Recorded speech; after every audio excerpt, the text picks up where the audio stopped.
Habari, karibuni sana kwenye session yetu. Nadhani inasikika vizuri.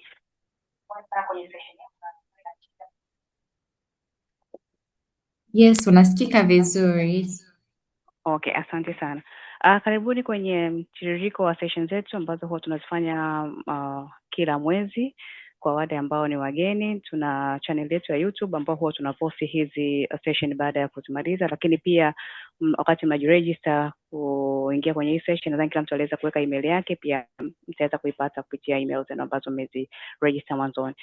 So leo tutaenda kuangalia outlook ya CRDB na tutakuwa na mwasilishaji wetu our analyst Madam Jacqueline atatu take us through the CRDB yote mwanzo mpaka mwisho. Kuna watu ambao ni wageni kwenye mambo mazima ya uwekezaji, wanasikia tu CRDB na wengine wananunua kwa kufuata kwa sababu fulani amenunua kuona yeye anataka kununua, lakini in reality mtu kabla hujanunua shares lazima uwe unapata zile taarifa ya kampuni husika. So tunafahamu kuna zile fundamentals au vitabu vinasemaje.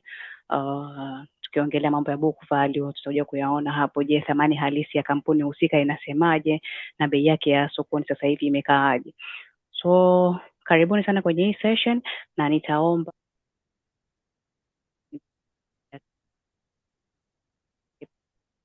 room ya watu kuweza kuuliza maswali baada ya mwasilishaji wetu kumaliza kuwasilisha somo letu la leo.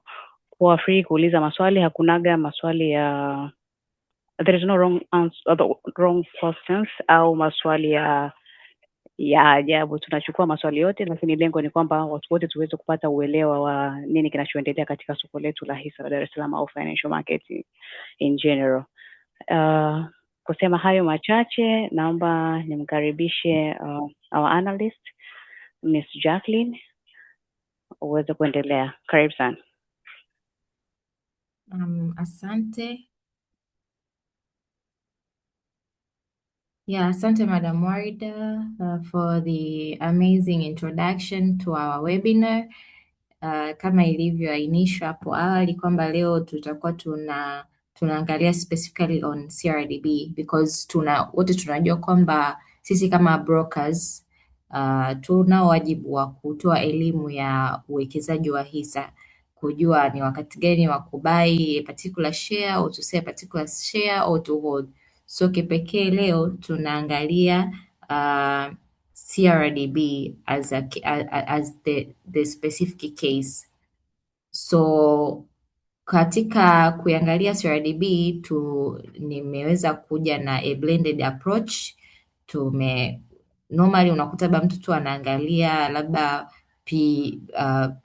price per book value peke yake, lakini leo tunakuja kipekee tunaangalia different methodology ambazo zina work independently. Tunaangalia dividend discount model, tunaangalia residual income kama approach inayojitegemea, lakini pia tunaangalia comparable ambapo tutaangalia PE na PB ambazo zote hizi tutaziblend together with different weights. Na kwanza kabla ya kufika huko kwanza kuangalia CRDB, let me just do a small recap. Solomon Stockbrokers ni nani? Solomon Stockbrokers ni wakala wa uwekezaji. Tuna facilitate wewe kuweza kununua hisa zote ambazo ziko listed Dar es Salaam Stock Exchange, lakini pia kama unataka kununua treasury bonds au corporate bonds both in primary market and secondary market au during the issuance, we also facilitate. Lakini pia sisi tuna facilitate transaction advisory. Kwa hiyo kama wewe unataka kuleta kampuni sokoni au kama unataka kufanya portfolio restructuring au portfolio, wewe kama individual investor unataka kufanya portfolio management services, huduma hizo tunakuweza kukupatia. Kwa hiyo hata tunapokuwa tunaangalia case study ya CRDB, basi jua tuna other niche za service ambazo pia tunaweza kuziprovide. Lakini kama wewe labda ni kikundi au umeweza kujiorganize, unataka kupata elimu ya uwekezaji, pia tuna facilitate kwenda kutoa elimu kwa kama mmesema tumejiorganize labda tuko 5, tunaweza kutoa elimu ya bond market ni nini, equity market, product ambazo ziko Tanzania na jinsi unaweza kuingia. Not only that, lakini kwa sasa hivi pia Solomon Stockbrokers tumeweza kujiimarisha. Kama unataka kuwekeza Nairobi Stock Exchange, basi tuna facilitate, lakini na pia access za other exchanges zitakuja as time goes on. Sasa let me go straight to today's topic ambayo tunaangalia CRDB as an investment case. So kama tunavyojua mpaka sasa hivi financial ambazo kwa tunaangalia kwanza CRDB investment case, tutaangalia overview ya business company profile kiujumla wake, lakini nitajump straight forward kuangalia valuation. Tutaangalia valuation moja moja, approach moja moja ambayo imeweza kutumika ili come to a conclusion of the CRDB intrinsic value, ambao tutaangalia hapo DDM valuation ambayo ndo dividend discount model, tutaangalia hiyo residual income valuation, lakini pia tutaangalia comparable analysis na tutaweza kuwa pia na slide ambayo imeformulate blended evaluation summary, na tutakuwa na hiyo investment recommendation as the investment conclusion. Lakini pia tutakuwa na tutaangalia principal risk ambazo zipo katika CRDB at a group level, lakini pia opportunity gani ambazo zina CRDB inazo na inaweza explore, ambayo inaweza ikatuletea value as investors. So kwa kuanza kuangalia company profile, hope nasikika, usikute nikawa nimeacha watu.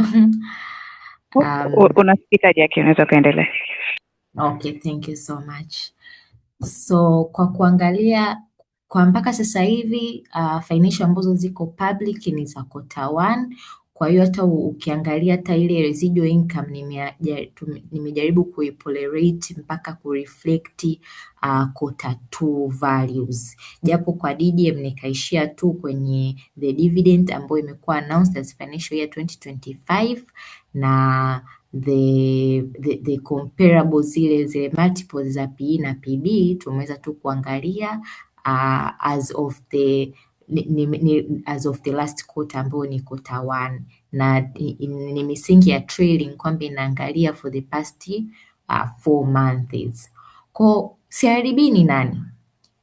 As all we know, tunajua CRDB ni kampuni ambayo inaongoza kwa asset ambayo iko listed Dar es Salaam Stock Exchange, lakini pia ina provide integrated financial service ambayo ina base inatoa mikopo kwa retail, inatoa mikopo kwa SMEs, inatoa mikopo kwa corporate treasury, na pia iko exposed to capital market, na ina provide pia premium banking na insurance services across Tanzania.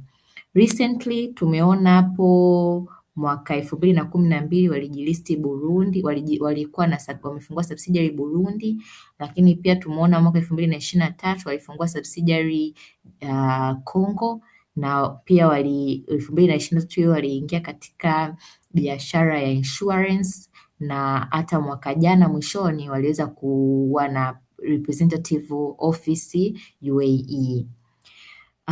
As of financial statements za Q1 2026 tunaona CRDB ana branch 261 anakimbizana na NMB, na ATM 732, point of sales 6607 na number of agent 38833.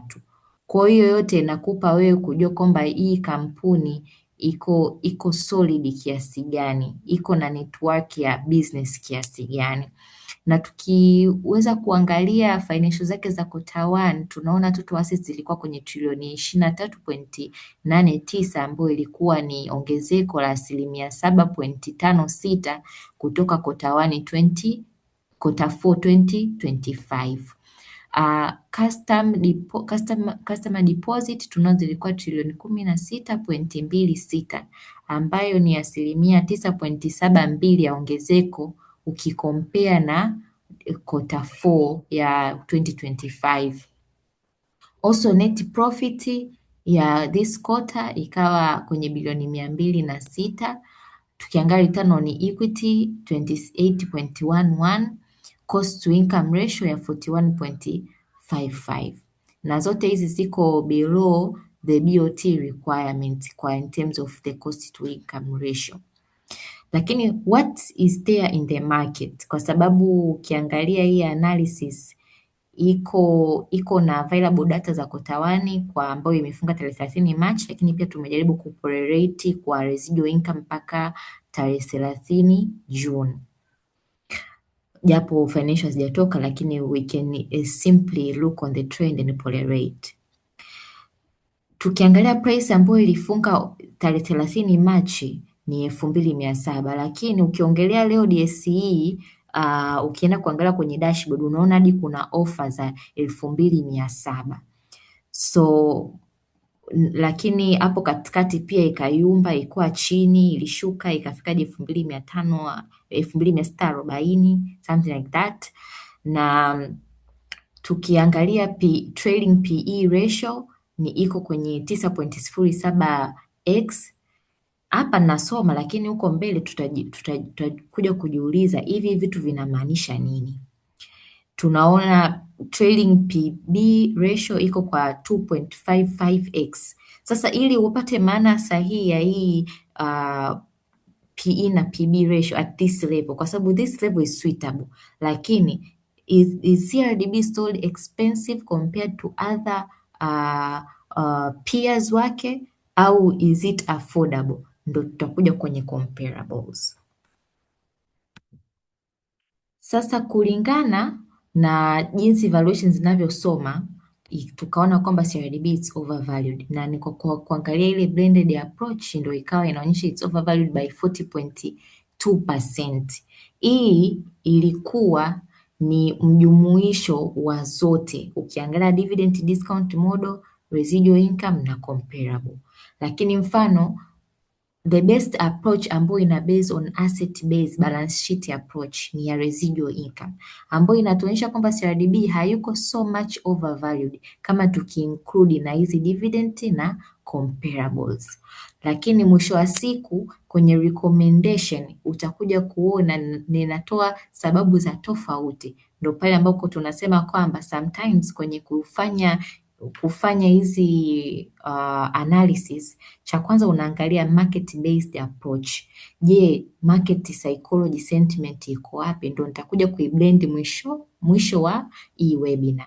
Lakini hapa sasa hivi tunaangalia valuation based approach, lakini pia ningekuja na historical analysis, ningekuwa ninafanya fundamental approach, na wote tunajua fika CRDB fundamentally yuko vizuri, that's why nimekuja na niche evaluation. Lakini tukiibendi na market psychology, je, tutaondoka hapa na conclusion gani? So stay tuned, tuendelee kusikiliza. So tukianza na dividend discount model, hii niliipa weight ya 30, na ukifanya projections za 5 years na ukitafuta terminal value with the growth rate ya 5.3, unaona CRDB inakuletea thamani ya 1029.36. Lakini residual income valuation ambayo hii unaweza hata ukaipa 60% weight, ila nilitaka tu kuwa conservative nikaipa 40% weight, inanipa 1917.06 kama bei ya CRDB. What about the comparable analysis?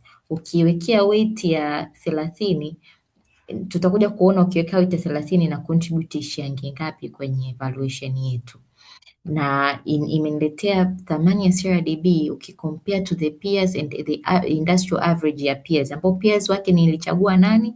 Chagua NMB and KCB Bank ambayo iko listed Dar es Salaam Stock Exchange, ambayo inanipa thamani ya 1656.33.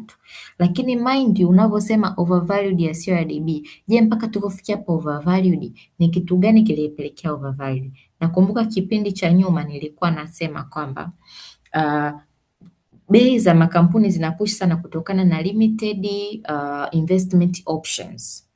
Pale fundamentals zinapokuwa zinatoka vizuri, price inakuwa ina kiki zaidi. Je, tufanyeje? Let's keep on listening kwa sababu things tutapata conclusion nzuri huko mwishoni.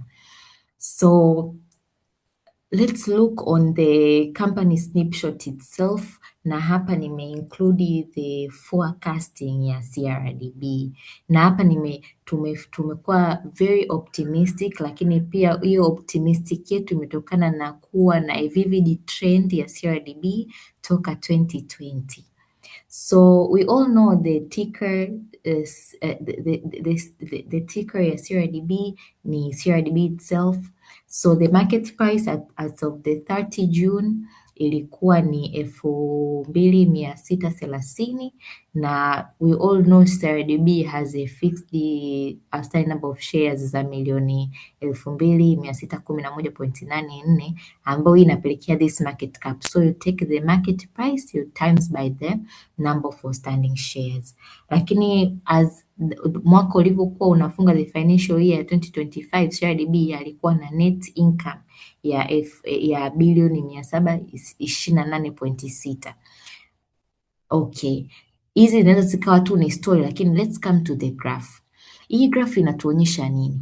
Graph inatuonyesha revenue na net income trend ya CRDB kuanzia mwaka 2020 mpaka 2025, lakini inatupa expected au projected za 2026 to 2028, na inatuonyesha kwamba CRDB with the continuing trend or regression itaendelea kuwa na upscale ya total revenue na net income margin.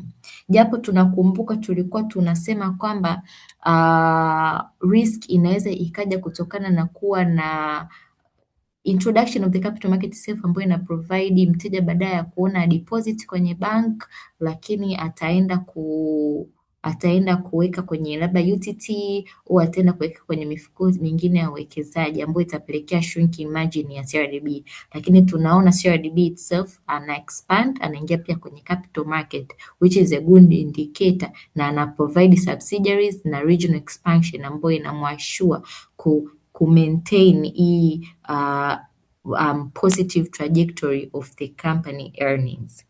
So kwa nini nimesema yote? Tunaangalia CAGRs, hatuangalii tu ile ongezeko la bei as of the last point, lakini tunaangalia ile trend. Kwa tunaona CRDB has compounded the total revenue and the net income at approximately 19% and 22% CAGR respectively from 2020 to 2025, ambazo hizi ni actual datas ambazo ziko unpinned by strong loan book growth na expansion, sasa expanding ya net interest margin ambayo inatokana na faida ya mikopo kwa kiasi kikubwa, na base yake kubwa ni Tanzania.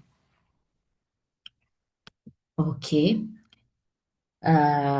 Sasa tumemaliza kuangalia the company itself CRDB, tumeangalia jinsi gani kama analyst ninaweza na project the revenue, ambazo nikiproject hizo revenue na hizo interest margin ndo zinamaanisha kwamba company fundamentals they will still continue to be strong. So let's look on the valuation.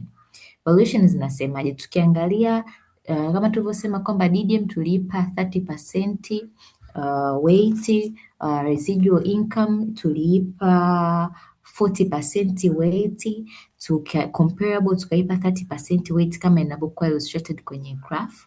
Na DDM ni nini? Kwa sababu kuna mtu mwingine ni mgeni aelewi. Kwa kiufupi tunachofanya tuna discount expected dividend za miaka 5, lakini pia kuassume ile continuity ya payment ya dividend.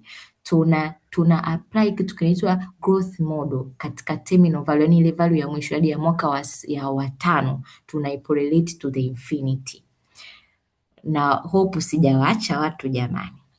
Lakini pia katika approach residual income hii tuna base sana kuangalia value equity katika book value, tunaenda kuangalia ile balance sheet, na nimejaribu roll over forward kwa sababu nilikuwa tu nina financials za kotawani, nikajaribu kuporelate to quarter 2. Na kwenye comparables nimechagua only two comparables ambao nimechukua trailing PE and trailing PB kwa CRDB, KCB ambayo iko listed Dar es Salaam Stock Exchange. So residual income carries a highest weight given its balance sheet grounding and incorporation of the most recent Q1 actual book value. Kwa maana nyingine, ndio maana nikasema hapa ningeweza hata kuweka 60% but I wanted to be conservative. So kabla haujaweza kufunga valuation unabidi ujue cost of equity. Je, hii kampuni inaingia gharama gani kwenye ile minimum required rate of return ambayo ina promise shareholders wake? Je, iko anchored katika percentage ngapi? So katika kutafuta hizi market risk na nini, unaweza ukai-anchor hiyo minimum return na the DSE overall performance of the market, lakini pia unaweza ukai-anchor na performance tu ya banking industry, lakini pia unaweza ukaamua iwe ni infinity growth rate. So katika conclusion yangu nilifanya zote tatu, nikaamua kuweza kupa weights na weights nilipaje? Hii ya CAPM and DSCI tukapa 40, CAPM and banking industry nikapa 40 na ile GGM nikaipa 20%. So humu ndani kuna a lot of technical issues, lakini what to get ni kwamba nilipokuwa natafuta CAPM kwa kutumia DSCI kama measure of beta nilipata iko around 24.42, lakini nilivyokuwa natafuta beta ikiwa anchored katika banking industry nikapata cost of equity ipo kwenye 14.42, na nikiashumu infinity growth naipata kwa 9.16. Kwa overall nikaja nikapata cost of equity around 17.49. Let me say something. Kuwa analyst inamaanisha kwamba mimi nilivyoanalyze data nipata hivi. Mwingine anaweza kapata 15, mwingine akasema Jackie hapana, CAPM iko at 24. Kumbuka mwingine anaweza akasema hapana Jackie, CAPM ni 15 with their own reasons, lakini au pia kutokana na approach anazotumia on how to compute. Lakini mwingine anaweza akasema no Jackie, cost of equity itakuwa ni 23. All are right, lakini kinachomata ni the argument, jinsi gani umetumia approach. Is it right kufuata misingi au the technical know-how? So today I came with my views and I'll give my conclusion on how I see things going. Lakini analyst mwingine na mwingine is allowed. So yeah. So mfano when I was doing the projection ya dividend nikaona kwamba kwa year 1 ambao sasa ndo this financial year ya 2026 naiona CRDB 101 then 100 hivyo na katika ile last dividend per share ya 90 na cost of equity ambayo ndo itakuwa my discounting factor ambayo ni 12.7% na terminal growth rate ambayo ina assume to the infinity ni 5.3. So jamani, hope siwachanganyi, hope tunaelezana vizuri.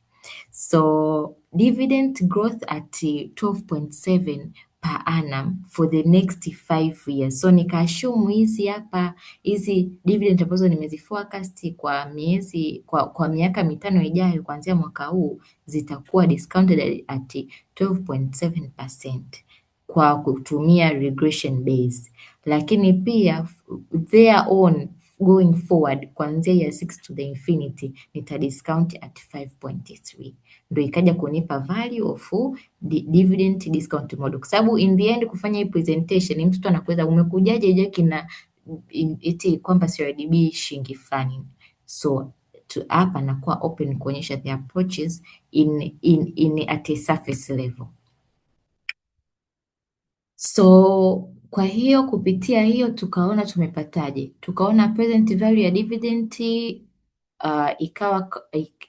ikapatikana ati shilingi 397.87, lakini terminal value from year 5 kuendelea ikawa ni shilingi 1413.63, ambayo ukifanya summation na PV at the terminal value ikawa ni 631.43, ambao ukifanya summation unakuja kupata ni 1029.36, ambayo hii inaonyesha kwamba share price ya CRDB iko juu kwa 60.9%.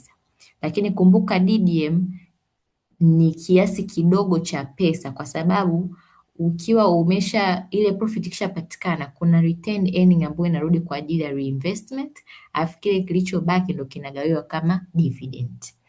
Kwa hiyo nilipofanya sensitivity analysis hapo, tukaona hata tukifanya most favorable kwamba cost of equity iwe 15.59 tukaishusha, lakini growth rate iwe 5.5, tunakuja kupata price ni 1259.7. So yes, kwa hiyo ni approach ya kwanza ambayo ilikuwa inaelezea how did we get the DDM. Lakini approach ya pili ambayo it's very solid ni hii ya residual income ambayo inaangalia company at balance sheet, na kama tunavyojua strength kubwa ya mabenki ipo at its balance sheet. So the value of equity kwa huku tunaangalia book value tunajumlisha na present value of future residual incomes. So katika ile kutafuta cost of equity huku nikaamua kutumia 26, terminal value 5.3, beginning book value per equity nilikuwa ni bilioni 2747.1 na share outstanding kama kawaida ni 2611.84 millions. Kwa hiyo hii ndo chati ambayo inaonyesha zile forecast za CRDB kutafuta present value yake. I will just speak kwa juu kwa sababu these things are a little bit technical. Yes. Kwa hiyo kiujumla wake tukaja tukaona kwamba unakuja kupata implied value yake inakuwa ni 1917.06, ambayo ni sawasawa na iko chini kwa 27.1, ambao at least ndio inakupa reflection ya price ya CRDB iko wapi. Kwa ingekuwa mtu mwingine angefanya tu hii residual income basi, lakini ili kusudi tunasema uwe more analytical, yani katika misingi ya analysis lazima ufanye about 3 evaluation methodologies. So tuje kuangalia comparables, na huku ndo asilimia kubwa sana ya watu tunapenda kutumia. Kwanza it's very simple, japo it's not simple kwa sababu unabidi ufanye kwa makampuni tofauti tofauti. Kama hapa mimi nimechagua matatu tu, maana niliona at least hayo ndo yanaakisi CRDB, lakini ilibidi niende hata makampuni 5. Kwa hiyo pia nayo sio rahisi, na pia nayo hufanyi tu kwa one point, unafanya kwa 4 different time. Yani kama nikiwa nafanya labda nikiwa natafuta PB ya sasa hivi, maana inabidi nichukue ya quarter 1 2026 na yani kuanzia quarter 1 2025 mpaka sasa hivi, ili niweze kupata the actual trend ikoje. So tukiangalia hapa kuna hizi share price za haya makampuni kwa tarehe 30 Juni 2026. Alafu kuna outstanding number of shares zake, market cap maana yake unazidisha price na outstanding shares. Kuna hiyo earning per share na PBs in terms of money, but in terms of the multiple itself ndo hapa sasa ambako ndo story nzima ipo, kwamba tunaona multiple za KCB ziko chini compared to multiples za NMB na CRDB. This implies kwamba CRDB kwanza watu wanaiperceive vizuri na wanaamini on its quality of assets and everything and performance. That's why bei yake inakuwa priced higher, na hii haimaanishi kwamba it's overvalued or undervalued, lakini inaonyesha jinsi gani watu wanavyoiperceive ile product au ile asset kuwa of a certain value. So tunavyoona hapa CRDB it's priced a little bit higher compared to this, but kwa hii KCB we cannot actually tell kwamba hii KCB ya DSE ndo the actual valuation ya KCB in Nairobi, na kwa sababu pia kuna issues za liquidity. Kwa hiyo kwa tunavyoona hapa CRDB it's highly priced than NMB Bank as of this 30th of June.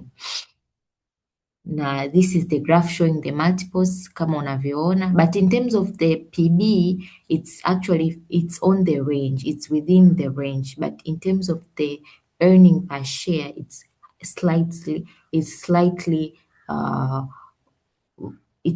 valued compared to NMB and it's highly valued compared to KCB.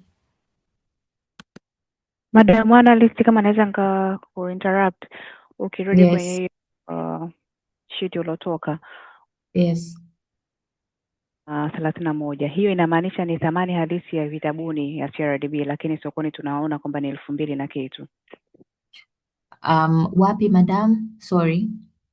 Ni allocatie, umesoma wapi hiyo data? Hello? Sorry, I was on mute. Yeah. Kwenye hiyo row ya book value per share. Book value per share hapa. Yes, tunaona CRDB inasoma 1,031 wakati sokoni tunaona na 2,700, 2,800. Hiyo inamaanisha nini? Hii inamaanisha kwamba kwa kila share moja una uwezo wa kupata thamani ya 1,131 as the earning. Nimetoa definition ya earning per share. Book value inamaanisha kwamba ilibidi tuione katika bei hii as per the multiples, lakini bei ya CRDB sokoni iko kwenye 2,000. Kwa hiyo inamaanisha kwamba at the market price it's priced expensive than on the book values. Na hii ina maana kwamba katika hapa kwenye earning per share 2,289.99 kwamba share moja CRDB inakupa return wewe mwekezaji ya shilingi 289. Kwa hiyo unabidi ujiulize kwamba je, mimi kama nainua kwa 2,000, je, is it worth it kununua katika hiyo bei? I hope nimeweza kuelezea na umenielewa. Ndio, nimekuelewa madam. Asante, unaweza kuendelea. Okay.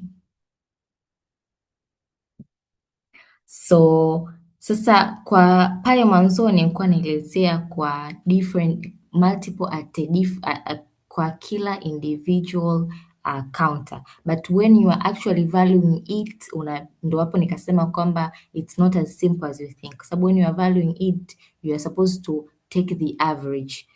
The performance of the rest ndo ina determine value of the multiple that you are looking at. For example, hapa tunaona CRDB at a peer level inabidi iwe katika 4.29. Sasa this is the valuation itself. Na NMB inabidi iwe katika 5.775x na KCB inabidi iwe katika 7.62x. Lakini hii ni katika PE. Katika kuivalue katika book value nayo unaona hizi multiples zake zinabidi ziweje, kwa sababu the average of one multiple, the value of a targeted multiple inatokana na effect of the peer average multiple.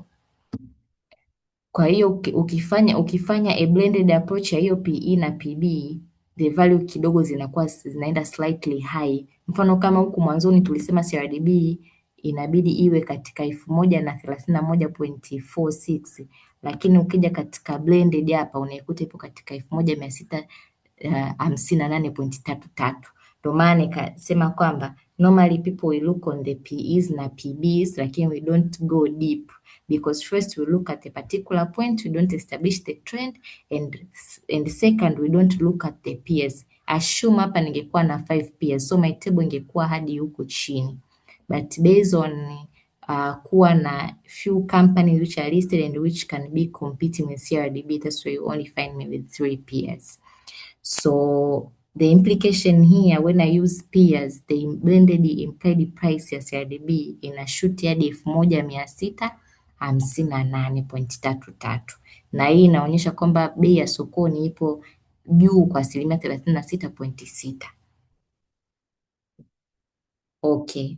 So kwa yale yote ambayo tumeongea, mengine ni magumu kueleweka, mengine ni marahisi kueleweka, but the conclusion ambayo I was drawing ni that as of tarehe 30 June, market price ya CRDB ilikuwa ni 2630, lakini ukija kuangalia katika pochi nilizotumia DDM tumeona tumepata 1029, comparable tumeona tumepata 1658, na residual income tumeipata katika 1917, ambayo ni kiblend hizi zote katika weight ya 30, 40 na 60, ambayo maybe hapa ningeweza kutumia hata 60 20 20 au 60 30 10 ingekuwa reasonable. Kwa hiyo hata wewe analyst huko mwingine ambao unanisikiza, you can also test on those angles. Kwa hiyo mimi nikapata blended value ni 1873.13 na ukiangalia hii utasema it's highly valued, lakini what's the argument behind we still say buy CRDB, buy CRDB? Kwa sababu mtu mwingine anaweza akaja akanipigia simu akaniambia Jackie, no, last week, juzi, jana umeniambia ninunue CRDB wakati unajua intrinsic value iko huku. Why?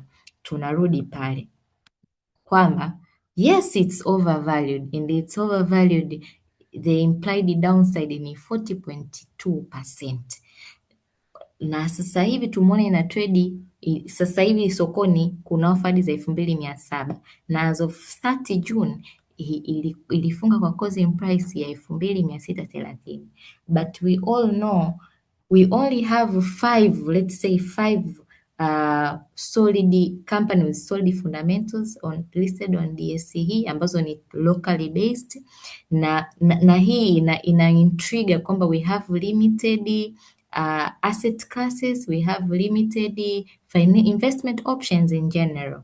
So CRDB itaendelea kupanda in value kwa sababu fundamentals zikija, tusema fundamentals ziko vizuri, itaendelea kick valuation price itaendelea kupanda juu. That's one. But two, hao ambao wanataka kuwekeza sasa hivi kwenye capital market bado wataifuata hiyo hiyo CRDB. Kwa hiyo kutakuwa kuna market force, ile market force ya kuweza kusecure future earnings za CRDB ndio itapelekea price ya CRDB kuendelea kupanda in mid term and long term perspective. Kwa hiyo kama ni mteja wa short term, usije ukasema Jackie ninunue CRDB. Lakini kama ni medium term na long term investor, buy CRDB. Lakini we are still continuing with the presentation. Kwa hiyo mambo mengi tujue sasa, kama wewe unanunua, risk ni zipi na kwa nini ununue, where are the opportunities? So tumeangalia valuation, na kabla kabisa tulisema katika kuangalia makampuni kuna vitu vikuu vitatu vya kuangalia. Tumesema kuna market, tuseme kama market psychology ambayo tunaangalia sentiment, na hapa pia tunaangalia demand, maana yake ya sokoni ya hiyo particular share. Tumesema kuangalia valuation na tumetoka kuangalia valuation hapa, na tumesema kuna kuna fundamentals ambayo tumesema CRDB pale tumeona kwenye ile graph ambayo ilikuwa inaonyesha forecasting CRDB since 2020, how was it performing for the last 5 years, which is good. So the blended conclusion ime carry weight ya market psychology. Kama tunavyojua sasa hivi soko letu lina expand, but I will come and add more points as I go on. Let's look on the principal risk ambazo CRDB ana face nazo kama nilivyosema kwamba okay, medium to long term investor nunua, lakini short term usinunue based on these valuations. Lakini pia tuliona pale kuna opportunity ya KCB. KCB it's an opportunity, japo hatuja deep dive, lakini tumeshaona multiple zake kwa DSE ziko chini, so it's an opportunity, manake it's priced cheaper than the way it's supposed to be priced. That's a takeaway. Okay, coming back to the slide, let's look on the principal risk, the CRDB Bank. So the principal risk, tunajua kuna credit risk. Where is the credit risk coming from? We all know that CRDB anatoa mikopo. Na much of the mikopos that go to the SMEs. So the SMEs wakishindwa kulipa, or they have weak collaterals, and we all know right now the banks are trying to make the collateral issue a little bit flexible ili kusudi waongeze inclusion. So hii inapelekea credit risk, but all in all CRDB bado its NPL level iko healthy, iko within the regulatory requirements. The liquidity issue inatokana na issue za depositing matching deposit concentration and the funding mismatch, long term and medium term requirements. So hii ni mojawapo ya issue ambayo wao kama benki wanakutana nayo. Unakuta labda mtu ameweka deposit ya siku 5, lakini kuna mtu ana loni ya miaka 5. How are they gonna match these things? Risk nyingine ni katika foreign exchange risk. Kama tunavyojua kuna volatilities, for example the USD versus Tanzanian shilling, they undergo seasonality issues, na hii pia inaathiri mabenki on how they carry on their operations and their day-to-day activities.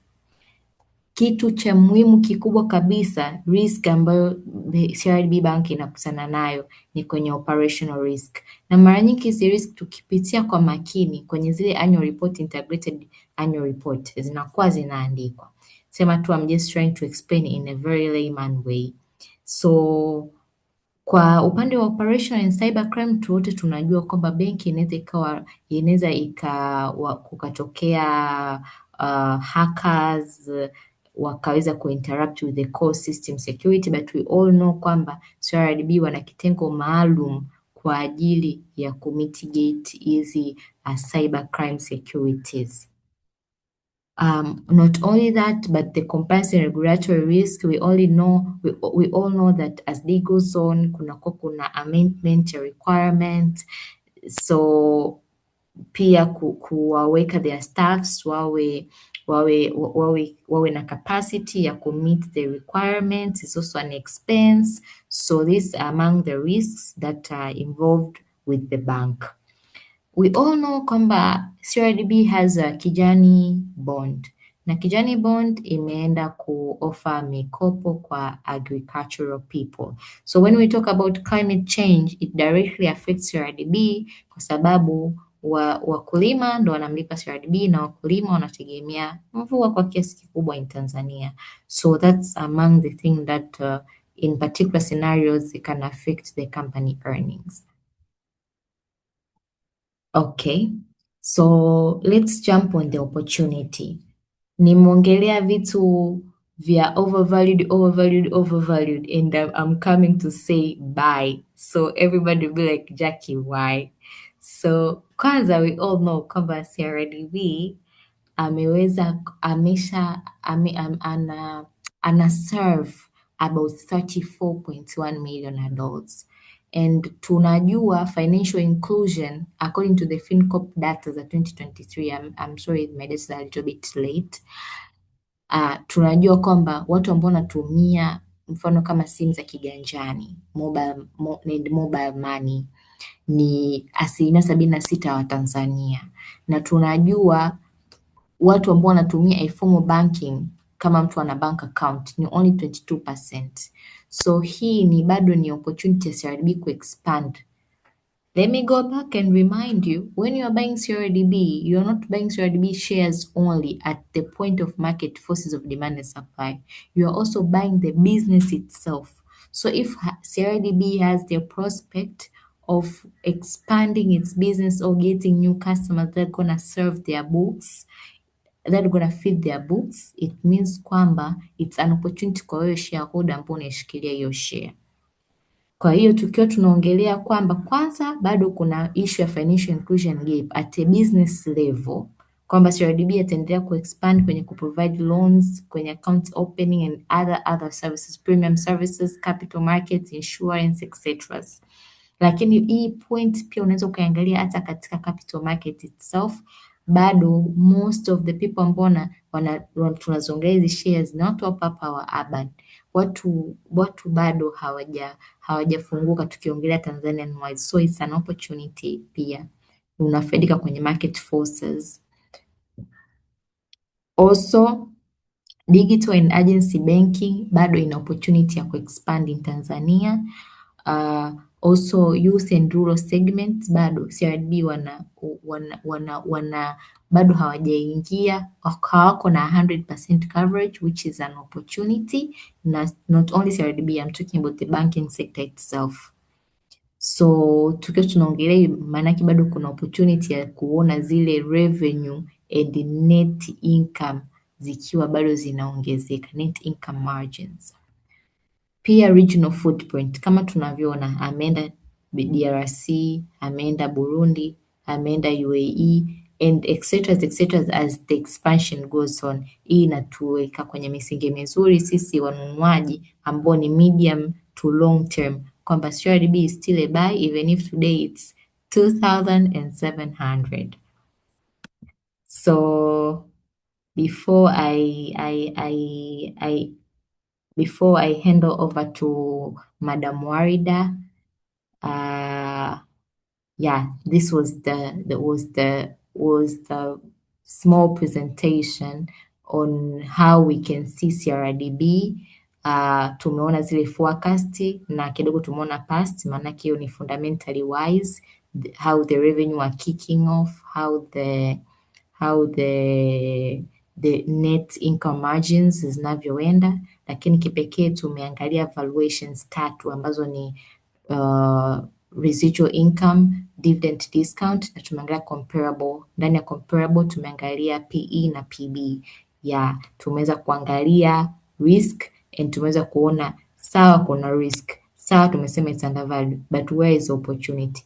Kwa tunaona opportunity kwamba business ikiendelea kuexpand ita kick off the fundamentals na valuations zitaenda juu, but also tumeona kwamba bado tuna limited investment option in Tanzanian capital market, only 5 solid fundamental companies, which puts CRDB in a better position.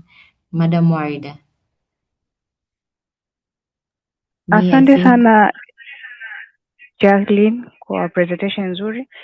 Natumai kuna walioelewa sana, kuna walioelewa kidogo, kuna ambao hawajaelewa pia. So hii ni muda wao sasa wa kuweza kuuliza maswali, lakini nikianzia kwenye chat naona Bwana Masawe alikuwa anauliza, yeye ameingia katikati, alikuwa anaomba summary, nadhani ameshaipata. Wakati unafanya summary, una end your presentation, umefanya recap kidogo kwa watu ambao walikuwa hawajaingia kuanzia mwanzoni. So nadhani Bwana Masawe utakuwa umepata kitu hapo. Kuna maswali mawili.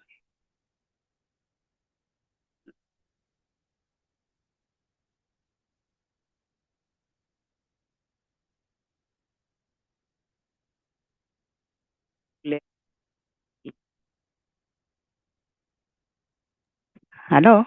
Yes, naona huyu kuna anasema could you share the slides? We will share the slides baada ya webinar, lakini pia tutashare hata na meeting records, like the record of the webinar we'll share also.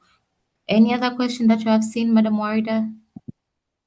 Yes, Bwana Masawe alikuwa anataka kujua ni muda sahihi sasa kununua hisa za KCB, akijaribu kukompea bei za DSE ni Yeah. Sijaingia kwenye deep analysis ya KCB hapa tunavyoona kwamba wakati naongea, let me pop out slide ambayo tulikuwa tunazungumzia hili swala. Leo tumeangalia kiundani CRDB, lakini katika kuangalia CRDB kwa undani tukagundua kuna opportunity. kwamba kama KCB ambayo iko listed DSE iko na multiples za chini hivi compared to its peers, regional peers. So it means iko people are perceiving it au people have less priced it compared to how it's supposed to be priced. So it's an opportunity, lakini it's muchly not a conclusion, kwa sababu lazima ujiulize kitu kimoja. Je, kuna liquidity? Je, nitaka kuuza KCB, je itauzika? Kwa sababu we only know we have a limited float number of shares to be traded here on Dar es Salaam Stock Exchange. So I will revise on that and I will give the answer to the group soon. Asante Madam Analyst kwa response. Kuna jambo lingine kutoka kwa Bwana Eric Mali.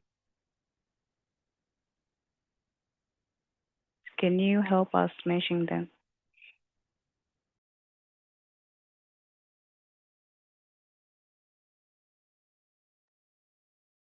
Sijaelewa. Mention what?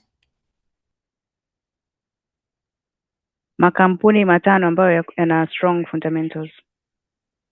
Okay. Kuna CRDB, kuna NMB, kuna Twiga Cement, kuna Swiss. Okay. Number 5 imenisniff out. Yeah, number 5 haiko kichwani mapema, so I'll get back to that. Okay, asante sana. Swali la mwisho kabla tujaanza kuwaruhusu watu walionyosha mkono, Bwana Charles Msemo anasema BOT kuongeza interest rate CRDB. Yeah, it's also a risk to CRDB kwa sababu inaongeza cost ya mambo ya mikopo. So even the rise of interest rates, it's a huge risk to the banking sector. Asante sana. Naomba niruhusu mkono wa Gideon alafu nitarudi tena kwenye chat. Karibu Gideon.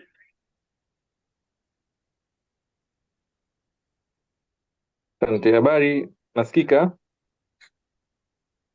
Unasikika Yes, boss? unasikika. Asante. Kwanza niwashukuru kwa hii webinar nzuri na mahesabu mengi, nadhani kwa mimi na wengine pia watakubaliana na mimi, wageni wa hii mambo ni kama tumetoka kapa, lakini at least summary zinatupa mwanga. Mimi swali langu naona formula zimekuwa nyingi, lakini ungenisaidia tu hata kwenye hii PE na PB. Maana kuna wengine utakuta ana PE ana value tofauti, PB ana value tofauti, labda ungenisaidia tunapataje hii kama hii value ya CRDB 9.07 na PB 2.55 tunagawanya ipi na ipi? Swali langu ni hilo, asante. Sawa boss, ninaangalia, nafungua Excel yangu, at least if I share at least you can understand. Okay, hope sasa inaonekana. Ndio Jackie, tunaona. Okay, mfano nikiwa natafuta price to earning per share, earning price per share, ninakusanya, tukiita trailing maanake tunaangalia for the past 4 months. Kwa hapa nitafocus na hii ni Excel yangu ambayo naitumia kuona collect data. Kwa nitaangalia kwenye Q2 2025 mpaka sasa hivi. Mfano kama hapa nikipop out hii hapa, umeona? Kwa natafuta net income for the past 12 months naijumlisha, and then ni share outstanding hazijabadilika, kwa nikitafuta average yake to still be the same. Kwa ninavyokuwa natafuta, lakini kama ingekuwa inabadilika maanake nisingechukua tu, ukiangalia hapa nilivyochukua hii earning price per share, nimechukua net income gawanya kwa share outstanding. Zingekuwa zinabadilika ningetafuta average, lakini kwa sababu hazibadiliki nimechukua tu value mojawapo. Kwa that's how to compute. Hivyo kwenye kutafuta book value per share ni total equity, lakini unapokuwa unatafuta ile total equity, kwa sababu ni TTM, ni 12 months trailing, kwa unakuwa unajumlisha za miezi yote minne. I mean all 4 financial statements, quarterly financial statement kupata mwaka mmoja. Lakini kwa sababu outstanding shares hazijabadilika, mfano kama niambia kufanya split, nitakuwa situmii the constant figure, mimi nitafute average. Kwa manake kupata hiyo nitachukua tu total equity TTM ganya kwa outstanding shares, japo ikija kubadilika inabidi nibadilishe formula. That's how we compute. Lakini kuja kutafuta zile za valuation, zile the blended, the peer valuation, hilo ni darasa bosi. Madam, hilo ni darasa lingine. Ni kweli kabisa, inahitaji session ndefu kidogo na data za kutosha. Yes. Asante sana Gideon. Niliona mkopa Gerald. Okay, naona hayupo tena. Naomba tuendelee na maswali ya kwenye chat. Wakati tunaendelea kutoa chance kwa watu ambao wana maswali, naweza kuendelea kuuliza au kunyoosha mikono na tutawaona. Back to the charts, kuna Bwana Gerald alikuwa anauliza how share, nadhani tayari Madam Analyst ameshaijibu hapo kwamba you take the net income over the outstanding number of shares of this particular company. Swali lingine anauliza, je, unaonaje share price ya CRDB hadi kufika mwisho wa mwaka 2027?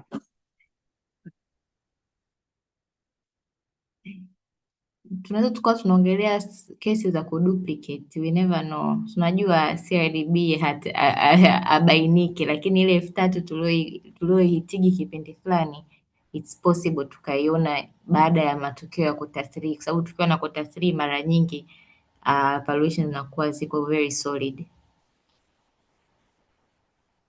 Asante. Baadaye alikuwa hamaanishi mwaka huu, anamaanisha mwakani. If you can predict. Mwakani itakuwa ni uongo. Siwezi kupredict kiasi hicho. Sure. By the way, ikitoka mahesabu ya Q2 ya analyze, then tutakuwa na session pia ya kuweza kuelezea hizo financials zote ambazo zitakuwa zimetolewa na makampuni husika.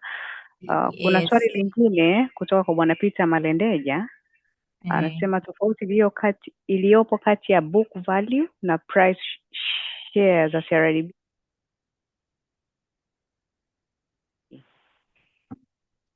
Nadhani anaongelea 131 versus 2,700 ya sasa. What's the risk behind? The reason behind inakuwa ni watu wana perceive it to be of high quality, kwa hiyo wanai price expensive. Kwa in a very layman way, maanake watu wanaendelea kuinunua, kwa wanapelekea price inapanda kuliko thamani halisi kwenye kitabu.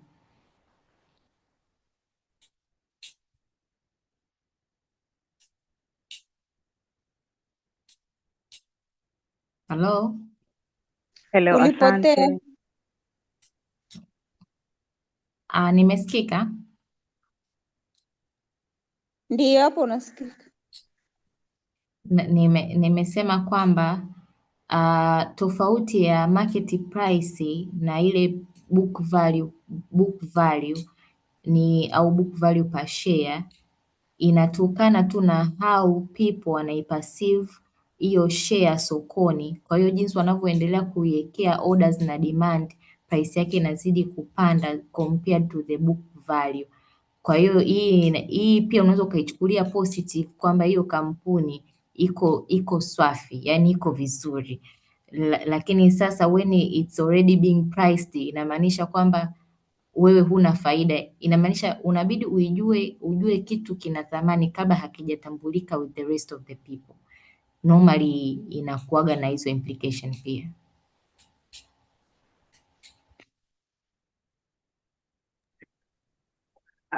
Asante. Naona hakuna maswali tena kwenye chat.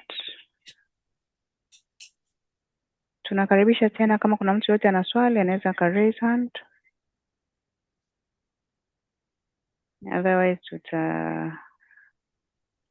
tutamaliza session yetu.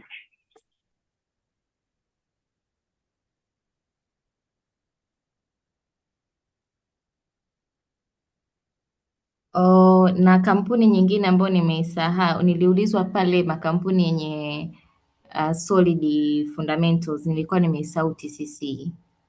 So it's makampuni ambayo they have a solid fundamental wise.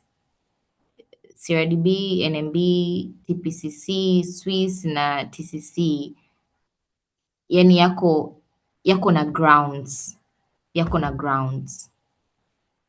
no matter the form, maanake the market price which is topped up, but they have the ground.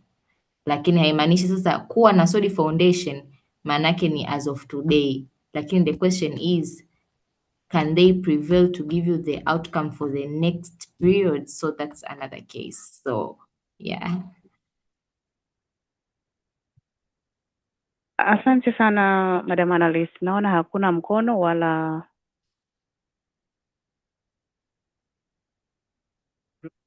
share linki hapo, mnaweza mkaiona link kwenye charts.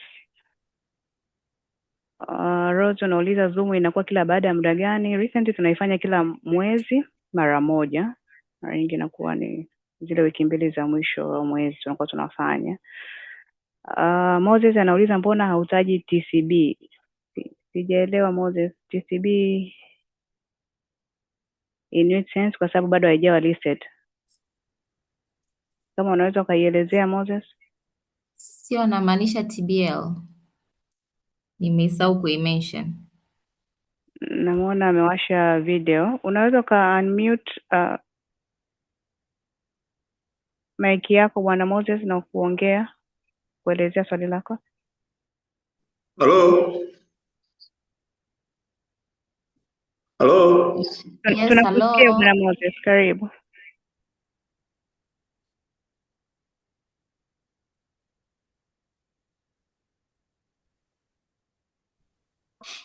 Mbona KCB hujaitaja? Kenya Commercial Bank. Katika kuelezea nilisema in Tanzania, itakuwa hiyo pati kuipata. Okay. Yeah.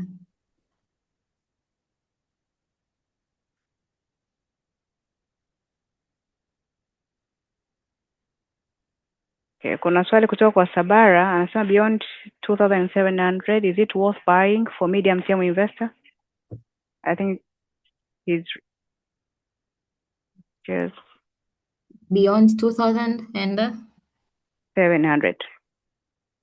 Is it worth buying for a medium term investor, not a long term? I think it's not wise because bado tunaendelea ku-experience zile cycles za low season. So at least when you get it at 2,640 or 50, it's better. And don't cross that one because hakuna urgency ya kununua CRDB wakati tunaendelea tunajua kwamba hii inakuwa 2070 because tuna kick in to quarter 2, but after quarter 2 itago tena low. So if you're a medium, you can actually wait, you can be patient with the stock.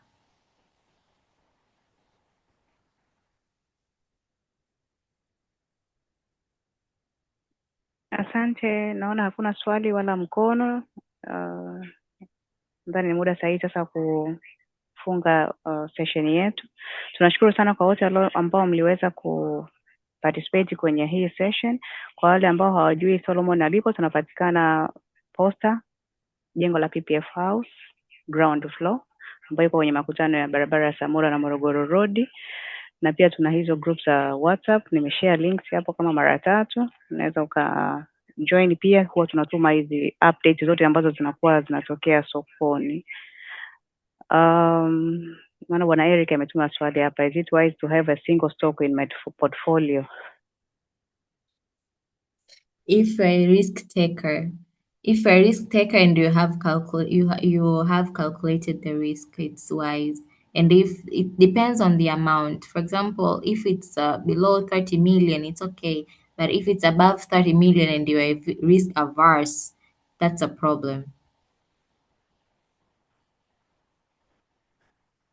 Okay, kwa hiyo share tena kwa mara ya 5, natumai wote mmeweza kuiona. Otherwise kama mtakuwa hamjaiona, mnaweza mkatupata kwenye namba zetu za simu ambazo na zenyewe tumeshare hapo, ni 0714269090. Iko pia kwenye chat. Ama namba yetu ya Voda 0764269090. Until next time, asanteni sana na muwe na jioni njema.